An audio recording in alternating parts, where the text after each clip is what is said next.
కురుధన జన యౌవన గర్వం హరతి నిమేష కాల సర్వం మా కురుధన జన యౌవన గర్వం హరతి నిమేష కాల సర్వం మాయామయమిదం అఖిలం హిత్వా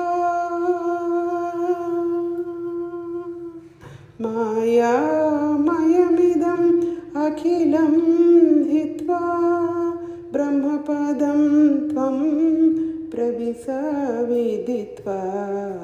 బ్రహ్మపదం త్వం ప్రవిశవిదిత్వా భజ గోవిందం భజ గోవిందం గోవిందం భజ మూఢమతే భజ గోవిందం భజ గోవిందం.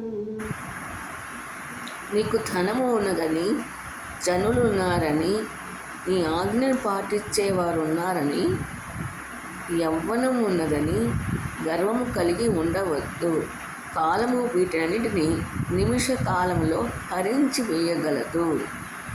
ఇవన్నీ భ్రమకారముగా ఉన్నట్లు కనిపిస్తున్నాయని తెలుసుకొని విడిచిపెట్టి, ఇవన్నీ కూడా ఉన్నవని తెలుసుకొని విడిచిపెట్టి బ్రహ్మపదమును తెలుసుకొని అందులో ప్రవేశించుము అని మనకు శంకరాచార్యుల వారు చెప్తున్నారు. ఈ శుద్ధ చైతన్య స్వరూపము మనలో కలుగుతున్న అనుభవాలంటికి కారణంగా ఉన్నది.